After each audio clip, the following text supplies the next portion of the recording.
Hey, DMDongo here with another review from the DM's Guild. This time I'm going to be looking at Monsters of the Old World, currently on sale for $9.95. There are so many authors included in this great work that I'm just going to put their names up right here so you can see them, and I'll list their names in the description down below as well. So let's get started and look at monsters inspired across from all of Europe.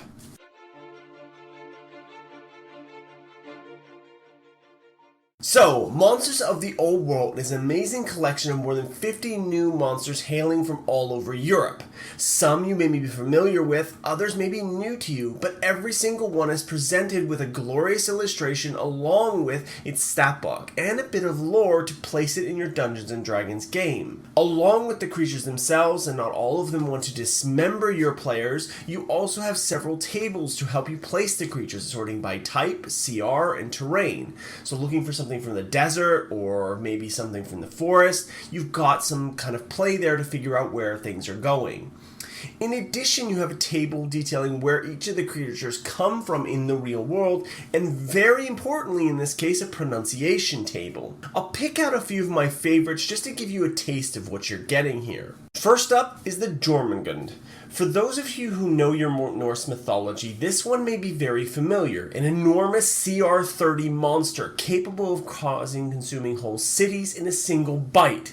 This is a very definition of a final encounter, one way or another. Beyond the usual bite and crush attacks that the creature wields, it's a dragon, and therefore expect a breath weapon called the Breath of Death, dealing a whopping 8d6 poison damage in a 90-foot cone, and an additional 5d6 necrotic on each subsequent turn, provided you don't make the CR20 save. The creature can also wield tsunamis as legendary actions, or teleport to any body of water within the multiverse. A truly terrifying creature. The Pelf Lad, though, is a little bit more mild. It's a CR0 Fey creature, but it's one that I think as a clever dungeon master could spin into an entire adventure. The Pelf Lad has two forms, its true form, which is invisible and gathers up lost coins, and its boy form. The Pelf Lad only exists, though, to make people happy, which it does by giving coins it's collected away. However, the method it uses to give away those coins is anything but straightforward. The Pelf Lad is a Fey, and therefore, in order for it to give its coins away, it requests that people punch it in the face. Do so and hit the Pelf Lad hard enough to kill it, and it will explode into coins, rendering you richer and probably quite perplexed. Finally, the Draugr. A few of the entries like the Draugr contain multiple stat blocks, as they are more of a group classification. Think like goblins or orcs when you have like bits that go underneath them. The Draugr is essentially a grouping of undead creatures, specifically those noble warriors who have not been given a proper burial, and become vengeful spirits of undeath. They can be intelligent, and this depends on how powerful they were in life. All Draugr, though, share the same abilities, or broadly speaking so, one of which is the ability to change shape and size, so basically they can grow to monstrous proportions. And they use this in conjunction with the known fear of the undead to terrify cities and villages. The Draugr are a more intelligent version of your standard undead, with spellcasters, leaders, and hulking brutes. Entire societies of Draugr could exist in your world, which could be an interesting point for a campaign. They are modeled after the real world versions of them, but you've probably seen them in things like Skyrim. So, what did I like about this? Well, thank the old gods for the pronunciation guide. It might prevent me from looking like a tit while I try to pronounce some of these names on a stream one day. I also really appreciate what they've done with things like the PDF navigation. It makes it easy to find the creature you're looking for, the groups, and it makes it just nice to browse around. And you'd be surprised how many creators have just left that out. Creatures sorted by type, by CR, and terrain, so you can always find and reference exactly what you need, no matter what you need. It makes it easy to build encounters, specifically the terrain thing that I think some people forget.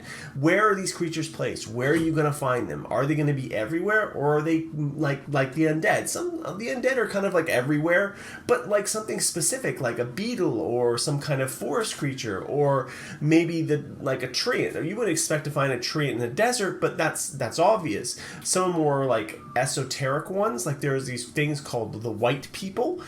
Where do they show up? Do they show up everywhere? Do they show up on roads? And kind of having a guide to explain where these things can show up helps a lot with figuring out how to build encounters and what encounters to build. Finally, I love the table of the creature's origin. It's a wonderful addition that didn't need to be there, but it's really nice, especially if you're like me and want to go looking for the inspiration in the tables and figure out like kind of where these creatures came from, read up the original lores and tales, and kind of maybe re-spin those into whole adventures. It's a really interesting idea, and I really love it. Right, so what didn't I like about this? And I don't think I didn't like anything. I really love the entire supplement. I really thought it was a really great collection of monsters, a really unique, focused idea down to a specific point. Like, Monsters of the Old World is perfect from that regard. There are two things I want to mention, though. One of which is that I think some DMs might feel like they're getting some repetition in from the Monster Manual or Mordecai's Tomes of Foes or Volo's Guide to Monsters, because there are some things that are very close but not quite. There are things like new variations on orcs and trolls that may see some kind of crossover with both Mordenkainen's Tome of Foes, because I know there's some new trolls in that. Or Volo's Guide to Monsters, but I think that they are unique and varied enough that they aren't quite the same.